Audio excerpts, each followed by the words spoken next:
Hey, it's Dave Brown here, host of Now with Dave Brown on AMI. Check out this latest highlight from the show. Food insecurity continues to be a persistent problem across the country. It has exploded with the rapid rise of inflation and high cost at the grocery store.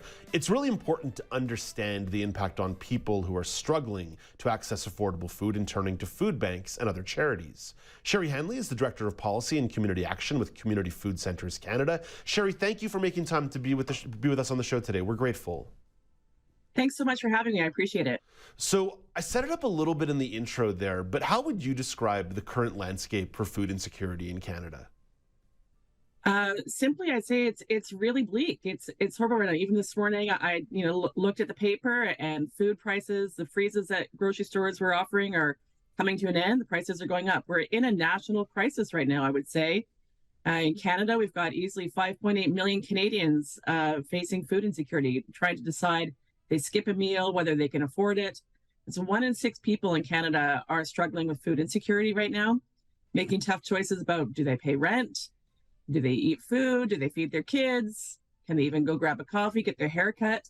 And as you just mentioned, Dave, food inflation is going up. Last year in 2022, it went up 10%, and it's forecasted to go up another 7% this year. So for people living on low incomes, and I think even people who aren't, that's a really, really tough thing to face. And there's really no wiggle room if you're living on a low income or experiencing poverty to make the choices you need to have good healthy food.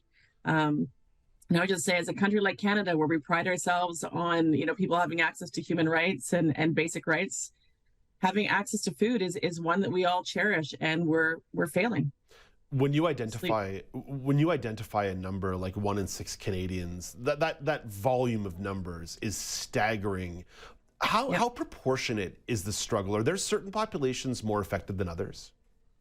Definitely. And I think one of the things we're seeing is that government interventions with different policies have made an impact. So one of the things we're noticing with our partners across the country, and even research is coming out, is there's a disproportionate impact right now for people between the ages of 18 and 64. People who are working age, people who are working hard, but in a labor market that's precarious, or people who are on government assistance that's really outdated and not as generous as it needs to be for today's cost of living. And also who don't have other government support. So families with children, while many are struggling, they get the child care benefit, and seniors get the guaranteed income supplement or old age security. So we're seeing working age singles between the ages of 18 and 64 really struggling and representing those in deepest poverty and food insecurity. They face 1.5 times more instances of food insecurity than the rest of the population. And within that group, unsurprisingly, due to systemic racism and the impacts of colonization, Indigenous and Black Canadians are experiencing food insecurity at 3.5 times the rate of other Canadians. And people with disabilities, we know that people with disabilities, of the Canadians that are food insecure, 50% of those Canadians identify as living with a disability. So we are seeing some really disproportionate impacts that need to be addressed. And from our side of things, we see it need to be addressed through policy.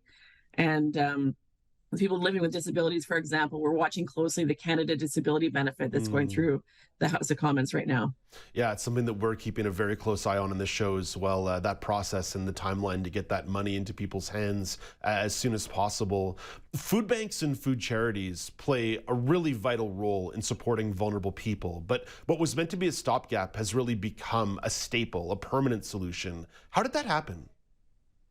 Well, I think that it was a moment in time when there was a crisis and communities stepped up and filled a gap. And I think it was meant to be a Band-Aid, but, I think it let governments off the hook. I think that there's bigger policies and politics at play, and governments looking to spend less. And, the generosity of Canadians, people were stepping up and filling a gap and helping their neighbors. But what's happened is, over the last 40 years, that generosity has left governments off the hook, and charities, food banks should not be, solving food insecurity. This is, it's not a food shortage issue. It's an income issue. And I think there are lots of factors at play, between the labor market, income policies that really need a government response. And we need actual government policies. And from our perspective, we're really focusing on income security policies, needing to look at, as we just mentioned, the Canada Disability Benefit, making sure that people with disabilities have, are living above the poverty line and actually have adequate access to income to support their daily needs, as well as individuals between the ages of 18 and 64. People do not have enough money right now to deal with the cost of living that we're all facing. And especially if you're between 18 and 64 without good government programs, and for a lot of people living by themselves, carrying the cost of housing, food, whatever on one income is just impossible today. Yeah, you will not hear me quibble at all with the cost of living, generally speaking, being a huge factor in this, and governments being able to step up.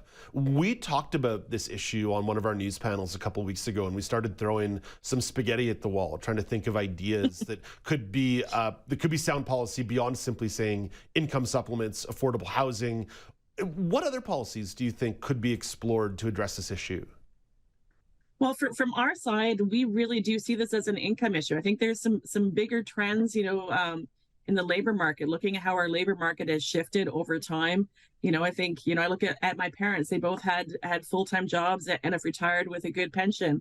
But how many people do you know today who, are not working on contracts, aren't working job to job? Like the labor market right now is shifting, and I think it's going to take a while for things to shift back, and there's government intervention needed there. But until we see some changes there in terms of a labor market that actually is allowing people to have a living wage or live with dignity and humanity, we need some government intervention. And from our perspective, we really think that we need some more income policies. So we're working, again, we're following closely the work on the Canada Disability Benefit. I think that, it's great for individuals to be donating to food charities and helping stop the bleed, but there needs to be that engagement needs to go to your members of parliament and your members of provincial parliament, MLAs, to be calling on actual government intervention to make sure people have the resources that they need to live in Canada and with the rising cost of living.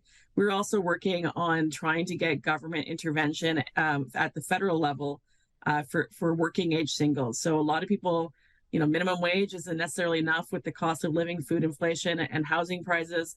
Hours are not adequate to meet the needs. We need to have a supplement for working age people. People are working hard. They're working multiple jobs and still not able to make ends meet. And that kind of builds resentment in government and also just in people's day-to-day engagement in the community. People are being isolated and just feeling really resentful and desperate in their lives. And I think we need to, as a society, demand more of our governments. Sherri, you and your colleagues at Community Food Centres Canada are doing a lot of important work. Where should people go to follow along with that work, and maybe if you get involved with some of the advocacy that you're up to? Sure. Our website, cfccanada.ca, has updates on the work we're doing. And I think that it's really important just for people to be engaging with their local members of parliament and demanding more. So our advocacy is on our website. I think our Twitter handle is a good place for food. So there's a lot of work that we're doing there, and call to action comes regularly through those channels. Sherri, thank you so much for taking some time for us this morning. Hopefully we can connect again down the road and talk about some positive developments rather than the negative landscape that we're currently in. Well, wonderful. I appreciate it. The Canada Disability Benefit is in the House today being voted on for third reading. So that's a good sign, and we'll just need to keep the pressure up in terms of making sure the amount is adequate for people living with disabilities to live with dignity. Yeah, that is well put. Sherri, thank you for your time today. Thank you so much, and have a good day. That's Sherri Hanley, the Director of Policy and Community Action with Community Food Centres Canada.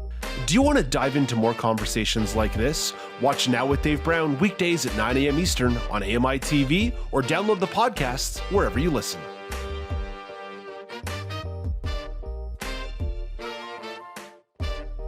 Do you want to dive into more conversations like this? Watch Now with Dave Brown weekdays at 9 a.m. Eastern on AMI-TV, or download the podcasts wherever you listen.